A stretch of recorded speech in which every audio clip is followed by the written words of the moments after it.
सिरफिरा तांत्रिक 42 शिकार और एक मकसद। क्यों वो कुंवारी लड़कियों को मारकर पीता था उनकी लार। दोस्तों, ये खबर इंडोनेशिया की है। दुनिया में अंधविश्वास के चलते न जाने कितने ही लोग अपना नुकसान करवा बैठते हैं। यहाँ तक कि कई बार तांत्रिकों के चक्कर में पड़कर वे अपनी जान तक गंवा बैठते हैं। तंत्र मंत्र का सहारा लोग इसलिए लेते हैं कि ताकि उनके जीवन से समस्या दूर हो सके, लेकिन कभी ये चीज़ काम करती है तो कभी नहीं। आज हम आपको इंडोनेशिया के ऐसे केस के बारे में बताएंगे जहां एक तांत्रिक के चक्कर में पड़कर 42 लड़कियों ने अपनी जान गंवा दी। तो दोस्तों, इस खबर को विस्तार से चलिए बताते हैं। साल 1986, जगह इंडोनेशिया का नॉर्थ सुमात्रा। यहाँ अहमद सुरादजी नामक एक तांत्रिक अपनी 3 पत्नियों के साथ रहता था। उसकी तीनों पत्नियां आपस में बहनें थीं। अहमद को इलाके के अधिकतर लोग जानते थे, वो भी इसलिए कि वह तंत्र मंत्र और झाड़ फूक से लोगों की समस्या दूर करने का दावा करता था। लोग उसके पास इलाज करवाने के लिए आते रहते थे। फिर साल 1986 में एक दिन एक लड़की इसी तरह अहमद के पास अपनी समस्या के समाधान के लिए आई। अहमद उसे इलाज के नाम पर अपने गन्ने के खेत में लेकर गया। उसने वहां पहले से ही एक गड्ढा खोद कर रखा था। अहमद ने लड़की से कहा कि तुम इस गड्ढे में बैठ जाओ। वो लड़की उसके कहने पर जैसे ही बैठी, अहमद ने तंत्र साधना शुरू कर दी। वो काफ़ी सारे मंत्र बोलकर धीरे धीरे गड्ढे में मिट्टी डालने लगा। यह सब देखकर लड़की घबराने लगी। उसने तांत्रिक से पूछा कि आप ये क्या कर रहे हैं? अगर इसी तरह आप मुझ पर मिट्टी डालते रहेंगे तो मैं इसमें दब जाऊंगी। तांत्रिक ने उससे कहा कि तुम साधना में विघ्न मत डालो, तुम्हारा इलाज इसी तरह होगा। यह तंत्र साधना की एक प्रक्रिया है। फिर वो लड़की पर और ज़्यादा मिट्टी डालने लगा। एक समय ऐसा आया कि मिट्टी लड़की की गर्दन तक जा पहुंची। अब वह हिलडुल भी नहीं पा रही थी। फिर अहमद ने एक रस्सी ली और उसका गला घोंटकर उसे मार डाला। इसी दौरान लड़की के मुंह से लार गिरने लगी। अहमद ने जैसे ही वो लार देखी, वो खुशी से झूम उठा और उसने तुरंत उस लार को पी लिया। फिर लड़की को उसने गड्ढे से बाहर निकाला, उसके सारे कपड़े उतारे और पास में ही उसके शव को दफना दिया। उसने इस बात का भी ध्यान रखा कि लड़की के शव का सिर उसके घर की तरफ हो। लेकिन उसने ऐसा क्यों किया? क्या थी इसके पीछे की वजह? चलिए जानते हैं विस्तार से। डेली स्टार के मुताबिक इस घटना के एक हफ्ते पहले ही अहमद सुराद जी के पिता उसके सपने में आए थे। वह भी अपने समय के जाने माने तांत्रिक रह चुके थे। उन्होंने अहमद को सपने में कहा कि तुम्हें अपनी शक्तियां बढ़ानी होगी ताकि तुम लोगों का और अच्छे से इलाज कर सको, और अपनी शक्तियों को बढ़ाने के लिए तुम्हें 70 कुंवारी लड़कियों जिनकी शादी नहीं हुई होगी उनकी लार पीनी होगी। लेकिन ध्यान रहे कि वो लड़कियां मरी हुई हों। अहमद भी यह सपना देखने के बाद सोच में पड़ गया कि वो 70 मरी हुई लड़कियां कहाँ से लाएगा जिनकी वो लार पी सके। फिर उसने तय किया कि ऐसे तो उसे लड़कियां मिलेंगी नहीं, इसलिए जो भी कुंवारी लड़कियां अब उसके पास आएंगी वो उन्हें मारकर उनकी लार पिएगा। लेकिन वो ऐसा करके फंस न जाए, इसलिए उन्होंने अपने गन्ने के खेत में दफना देगा। किसी को भी फिर इसकी भनक तक नहीं लग पाएगी। इसके बाद सबसे पहले उसने एक लड़की को तो निशाना बना लिया था, लेकिन अब उसे 69 और लड़कियों की ज़रूरत थी। उसे समझ नहीं आ रहा था कि वो कुंवारी लड़कियां कहां से लाएं। फिर उसने अपनी एक पत्नी से इसके लिए मदद मांगी। उससे कहा कि वो लड़कियों को किसी बहाने उसके पास लाने का जुगाड़ करे। उसकी पत्नी ने उसे सलाह दी कि वह वेश्याओं को आसानी से अपना शिकार बना सकता है। वो उन्हें पैसे देकर अपने साथ भी ला सकता है, और बाद में जब उनका मर्डर भी हो जाए तो कोई उनके बारे में पूछने वाला भी नहीं होगा। इसके बाद अहमद सुराद जी हर रोज़ बाजार जाता और एक वेश्या को अपने साथ ले आता। फिर उसे भी बहाने से गन्ने के खेत में बने गड्ढे में बैठने को बोलता। फिर उस पर मिट्टी डालकर और गला घोटकर मार डालता। इसके बाद उसके मुंह से जो लार निकलती उसे पीने के बाद उसी तरह उनके शव को भी खेत में दफना देता। अहमद ने सिर्फ वेश्याओं को नहीं बल्कि अपने पास इलाज के लिए आई कुछ कुंवारी लड़कियों को भी इसी तरह मारना शुरू कर दिया। उसे कई बार तो लड़कियां आराम से मिल जाती थी, लेकिन कई बार उसे लड़की मिलने के लिए महीनों तक का इंतजार करना पड़ता था। इसी तरह 11 साल बीत गए, जिसके बाद समय आया 24 अप्रैल 1997 का, जब कमला देवी नामक युवती अपना इलाज करवाने के लिए रिक्शा लेकर उसके पास जा पहुंची। वह कमला को उसी तरह गन्ने के खेत में लेकर पहुंचा और उसे गड्ढे में बैठने को कहा। कमला ने उससे पूछा कि ये किस तरह का इलाज है। अहमद सुराजी नामक युवक ने उससे कहा कि इसी तरह का इलाज करके तुम्हारी समस्या दूर हो सकती है। कमला भी उसकी बात मान गई और गड्ढे में बैठ गई। फिर अहमद ने उसे भी बाकी लड़कियों की तरह मार डाला और ज़मीन में गाड़ दिया, लेकिन इस बार उसे ऐसा करना भारी पड़ गया। दरअसल एक शख्स अक्सर उस रास्ते से गुजरा करता था। उसने देखा कि यहाँ हमेशा नया गड्ढा खोदा गया होता है, कुछ तो यहाँ गड़बड़ है। जिसके बाद उसने कमला वाले गड्ढे को खोदना शुरू किया, क्योंकि वो सबसे नया गड्ढा था। जैसे ही शख्स ने उस गड्ढे को खोदा तो उसे उसमें सबसे पहले इंसानी उंगली दिखाई दी। वो ये सब देखकर डर गया। फिर आसपास के लोगों को बुलाया और पूरी बात बताई। कुछ ही देर बाद लोगों ने पुलिस को बताया। पुलिस ने कमला की लाश को बाहर निकाला और मामले की जांच शुरू कर दी। जांच में पता चला कि इस महिला को तो एक रिक्शा वाला लेकर जा रहा था। पुलिस ने जल्द ही उस रिक्शा वाले को ढूंढ निकाला। पूछताछ में उसने बताया कि कमला देवी को उसने अहमद के घर पर छोड़ा था, फिर वहां से वो चला गया। पुलिस तुरंत अहमद सुराजी के पास पहुंची और उसे पकड़ लिया। फिर पुलिस ने उससे पूछताछ शुरू की। पहले तो अहमद मुकर गया। उसने कहा कि वो उस युवती को नहीं जानता है। पुलिस को उस पर शक हुआ तो उन्होंने उससे सख्ती से पूछताछ की। जल्दी अहमद टूट गया और उसने सारी कहानी पुलिस के सामने बता दी। उसकी बात सुनकर पुलिस भी हैरान रह गई। अहमद ने बताया कि उसने अब तक 42 लड़कियों को मारकर उनकी लार पी चुका है। उसने कहा कि अभी उसे 28 और लड़कियों को मारना है, तब जाकर उसका टारगेट पूरा होगा। पुलिस ने उसे कोर्ट के सामने पेश किया, जिसके बाद उसे मौत की सज़ा सुनाई गई, जबकि उसका साथ देने के लिए उसकी एक पत्नी को उम्र कैद की सज़ा हुई। 10 जुलाई 2008 के दिन जब अहमद की सज़ा का दिन आया तो उससे उसकी अंतिम इच्छा पूछी गई, जिस पर उसने कहा कि वह अपना टारगेट पूरा करना चाहता है। 70 मृत लड़कियों की लार पीकर पुलिस उसकी ये बात सुनकर एक बार फिर हैरान रह गई। इस शख्स पर कोई असर नहीं हुआ है, जिसके बाद उसे कोर्ट के आदेशानुसार गोलियों से भूनकर मार डाला गया। दीवानगी या कुछ और, प्रेमी के लिए किचन में बना दी पति की कब्र, 6 साल की बेटी ने खोला राज। दोस्तों, ये खबर मुंबई की दहिसर की है। कहानी एक ऐसी शातिर महिला की है जिसने प्रेमी की खातिर अपने ही पति को मार डाला, वो भी अपने 2 छोटे बच्चों के सामने। फिर पति की लाश के 4 टुकड़े करके उसे घर के किचन में ही दफना दिया। कौन थी वो महिला और क्या था पूरा मामला, चलिए जानते हैं विस्तार से। कहानी की शुरुआत मुंबई के दहिसर से होती है। रईस शेख नामक युवक अपनी बीवी साहिदा और 2 बच्चों के साथ रावलपाड़ा इलाके के खंड कंपाउंड में रहता था। फिर आया 25 मई 2021 का दिन।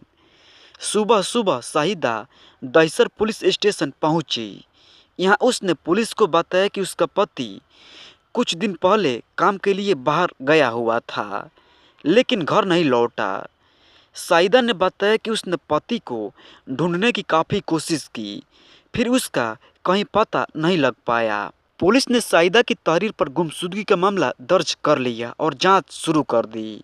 आपको बता दें कि रईस मूल रूप से उत्तर प्रदेश के गोंडा का रहने वाला था।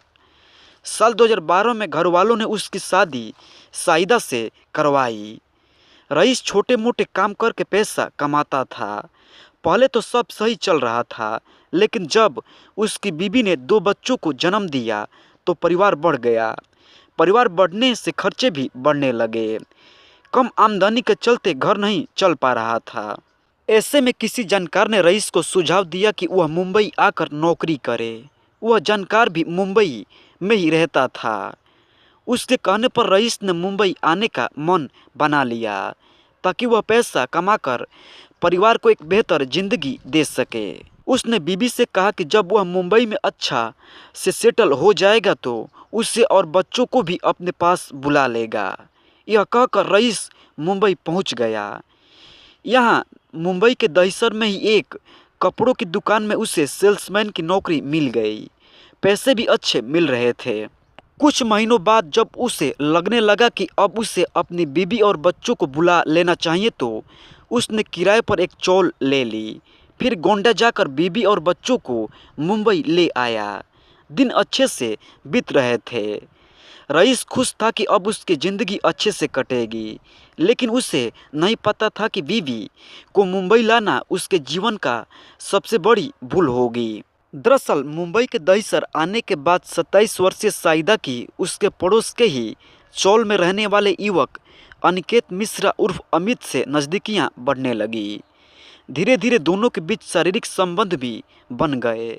जब जब भी रईस काम के लिए बाहर जाता तो साइदा अनिकेत को अपने पास बुला लेती। फिर दोनों पूरा दिन साथ बिताते। जैसे ही रईस के आने का टाइम होता तो अनिकेत वहाँ से चला जाता। हैरानी की बात यह थी कि साइदा को अपने बच्चों की भी शर्म नहीं थी। जब भी अनिकेत घर आता तो साइदा 6 साल की बेटी और 3 साल के बेटे को खेलने के लिए बाहर भेज देती। जल्दी वो दिन आया जब रईस को साइदा और अनिकेत के अनैतिक रिश्तों की भनक लग गई। उसने इस रिश्ते का विरोध किया, लेकिन रईस के विरोध का तो न तो साइदा पर कोई असर पड़ा और न ही अनिकेत मिश्रा पर। वे दोनों फिर भी एक दूसरे से मिलते और फ़ोन पर घंटों बातें करते थे। इस रिश्ते को लेकर साइदा और रईस के बीच रोज़ लड़ाइयाँ होने लगी। फिर 21 मई 2021 का दिन रईस हमेशा की तरफ काम के लिए निकल गया, लेकिन उस दिन दोपहर को ही अचानक वह घर लौट आया। वहाँ उसने साइदा को अनिकेत के साथ अतरंग अवस्था में देख लिया। यह सब देखकर रईस का खून खौल पड़ा। उसकी अनिकेत के साथ हाथापाई हो गई। 21 मई का वो दिन और इसके बाद रईस कभी भी काम पर नहीं गया और न ही किसी ने उसे देखा। जब लोगों को 1-2 दिन तक रईस दिखाई नहीं दिया तो उन्होंने साइदा से इसके बारे में पूछा। साइदा ने कहा कि वह काम के सिलसिले में कहीं बाहर गया हुआ है। अजीब बात यह थी कि रईस तो काम से बाहर गया था, लेकिन उसका मोबाइल घर पर ही था। रईस रोजाना अपने घर गोंडा में परिवार वालों के साथ बात किया करता था। जब 2 दिन तक रईस का फ़ोन नहीं आया तो उसके छोटे भाई अनीस ने उसे फ़ोन करना शुरू किया, लेकिन कोई भी फ़ोन नहीं उठा रहा था। फिर एक दिन अचानक साइदा ने फ़ोन उठाया। अनीस ने साइदा से रईस के बारे में पूछा तो उसने उसे भी वही बताया जो बाकी लोगों को बता रही थी। साइदा ने कहा कि रईस किसी काम से बाहर गया हुआ है, लेकिन न जाने क्यों अनीस को साइदा पर शक हुआ और उसने तय किया कि वह मुंबई आएगा।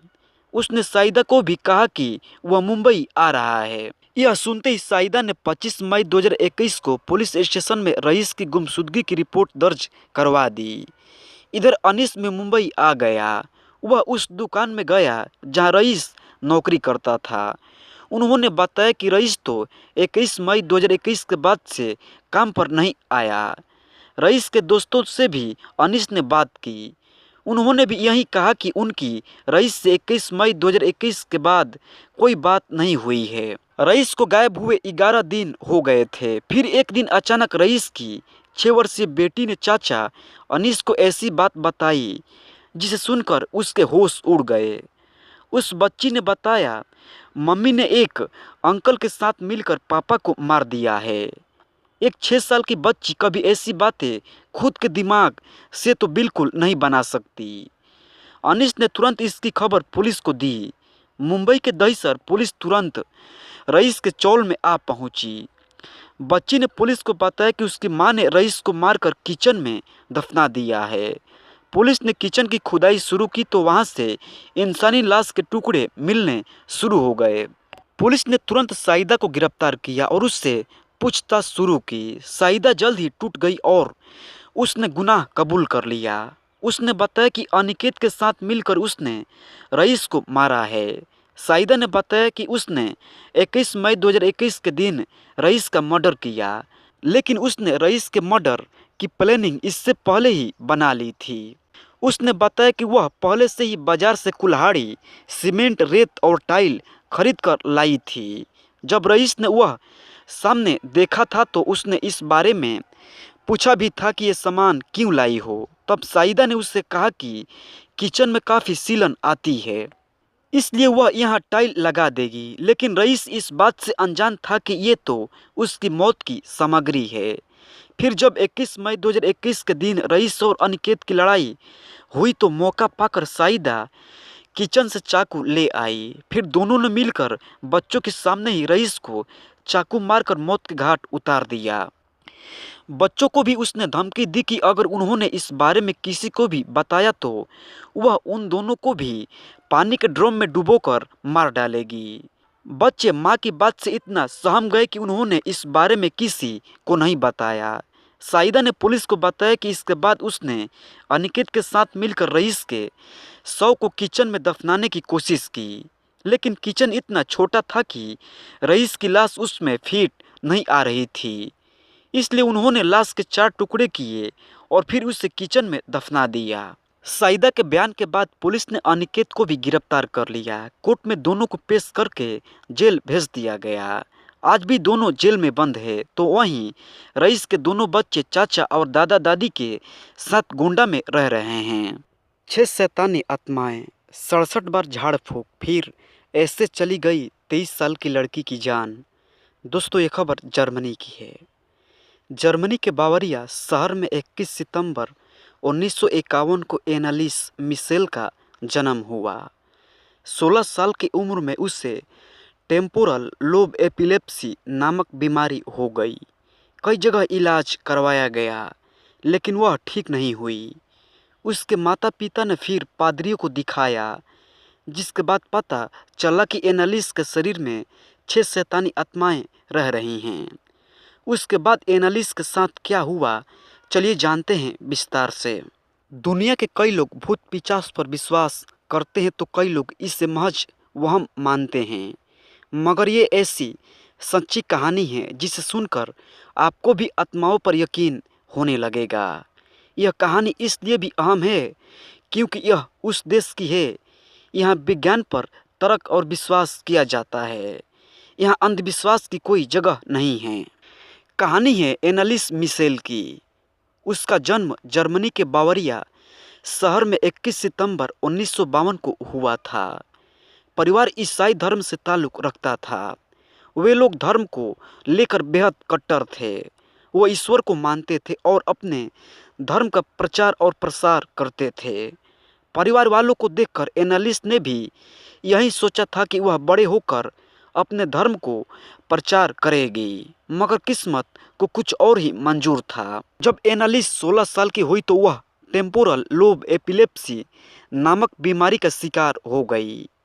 इस बीमारी में मरीज न सिर्फ अपनी याददाश्त खोने लगता है बल्कि उसका अपने शरीर पर कोई कंट्रोल नहीं रहता। एनालिस के परिवार ने उसे पहले अपने गुरु को दिखाया। जब गुरु ने इस बीमारी को ठीक करने में नाकामयाब रहे तो परिवार एनालिस को डॉक्टर के पास ले गए, मगर 5 साल तक के लंबे ट्रीटमेंट के बावजूद एनालिस ठीक नहीं हो पाई।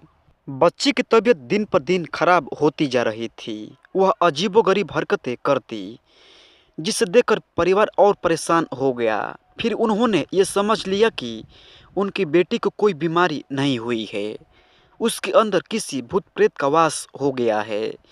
इसके बाद एनालिस के माता पिता ने सोचा कि इसे चर्च में किसी पादरी को दिखाना चाहिए। उससे पहले उन्होंने एस्ट्रोएड नामक शख्स को बुलाया जो उनकी जान पहचान का था। एस्ट्रो ने देखा कि एनालिस फर्श पर पड़ी हुई हैं। जैसे ही एनालिस ने एस्ट्रो को देखा तो फर्श पर ही पेशाब कर दिया और उसे चाटने लगी। इसके बाद वह पास पड़े कोयले के टुकड़ों को खाने लगी। इस दौरान एस्ट्रो ने नोट किया कि एनालिस के चेहरे पर एक अजीब सी हंसी है। वो न खुलकर हंसती है और न खुलकर रोती है। वह एक ही एक्सप्रेशन देती है, वो भी अजीब सी हल्की सी हंसी का। वह तुरंत समझ गया कि एनालिस के अंदर किसी शैतानी आत्मा का वास है। एस्ट्रो ने एनालिस के माता पिता को सलाह दी एनालिस का झाड़ फूक या तंत्र मंत्र से इलाज करवाना चाहिए। एनालिस के माता पिता ने एस्ट्रो की बात मान ली। इसके बाद दो पादरियों ने पहली बार एनालिस पर तंत्र मंत्र की क्रिया की। पादरियों ने बताया कि एनालिस के अंदर एक दो नहीं बल्कि 6 शैतानी आत्माओं का वास है। जैसे ही पहला झाड़ फूक का काम किया गया, इसके बाद से ही वे शैतानी आत्माएं गुस्सा हो गई। एनालिस की हालत पहले से और भी ज़्यादा खराब हो गई। एनालिस की खराब हालत को देखते हुए दोनों पादरियों ने दोबारा झाड़ फूक किया, मगर परेशानी ये थी कि एनालिस कभी एक जगह टिक कर नहीं बैठती थी। इससे झाड़ फूक की क्रिया करने में दिक्कत हो रही थी। इसलिए उन्होंने एनालिस की मोटी मोटी चैन से बांधना शुरू कर दिया ताकि वह एक जगह टिक कर बैठी रहे। कई बार झाड़ फूक की क्रिया की गई, मगर एनालिस की हालत में जरा भी सुधार नहीं हो रहा था। दोनों पादरियों को इस दौरान एनालिस के शरीर में कब्जा कर चुकी आत्माओं के बारे में पता चल गया था। दोनों पादरियों ने एनालिस के माता पिता को बताया कि उनकी बेटी के अंदर 6 लोगों की आत्माएं रह रही हैं। उनके नाम है नीरो, जो कि रोमन साम्राज्य के जूनियर साम्राज्य का आखिरी शासक था। जूनियर भगवान यीशु का शिष्य जिसने महज 20 चांदी के सिक्कों के लिए उन्हें धोखा दिया था। केन और एडम और यू का छोटा बेटा हिटलर, जर्मनी का सबसे बदनाम तानाशाह वेल्टलिन फेलिसमैन, 16वीं शताब्दी का बदनाम पादरी जिसे शराब पीने, हंगामा करने और हत्या करने के आरोप में रोमन साम्राज्य से बर्खास्त कर दिया गया था। लूसीफर बुराई के प्रतीक के रूप में इसे जाना जाता है। इसे शैतानों का शैतान भी कहा जाता है। बताया जाता है कि जब एनालिस पर झाड़ फूक की क्रिया की जाती थी तो पादरियों को भी कई बार उन शैतानी आत्माओं से दो चार होना पड़ता था। ये दोनों झाड़ फूक की पूरी प्रक्रिया को अक्सर ऑडियो कैसेट में रिकॉर्ड भी करते थे। दोनों को शैतानी आत्माओं के नाम भी इसी तरह पता चल चुका था। दरअसल जब वे एनालिस पर झाड़ फूक कर रहे थे तो उन्होंने उससे पूछा कि तुम्हारे अंदर किसकी आत्माएं हैं। एनालिस ने तब उन 6 लोगों के नाम लिए। एक ऑडियो में एनालिस की ये बात रिकॉर्ड भी हुई थी। इसमें उसकी आवाज़ भी बेहद डरावनी सुनाई दे रही थी। एनालिस के अंदर शैतानी ताकतें इतनी हावी हो चुकी थी कि वह अपने माता पिता को भी उठाकर पटक देती थी, उन्हें नाखूनों से नोच लेती थी। एक समय आया जब कोई भी एनालिस के पास जाने का ही हिम्मत नहीं दिखा पाता था। सब उससे डरने लगे थे, यहाँ तक कि एनालिस खुद पर कई बार हमला कर लेती और घायल हो जाती। इसी बीच एनालिस की हालत में थोड़ा सुधार हुआ, मगर ये खुशियाँ महज कुछ ही दिनों के लिए थी। थोड़े समय बाद उसने खाना पीना भी छोड़ दिया। उससे जब पादरी ने पूछा कि वो ऐसा क्यों कर रही है तो एनालिस कहती कि उसके अंदर के शैतान उससे कुछ भी खाने पीने नहीं देते हैं। धीरे धीरे एनालिस कुपोषण का शिकार हो गई। उसकी हालत बहुत ज़्यादा खराब हो गई थी। 30 जून 1976 के दिन उस पर अंतिम बार 67वीं झाड़ फूक की क्रिया की गई। इस दौरान एनालिस ने कहा कि वह अब थक चुकी है, अब उसे इस शरीर से छुटकारा पाना है। बस फिर 1 जुलाई 1976 की सुबह एनालिस की मौत हो गई। उस समय वह महज 23 साल की थी।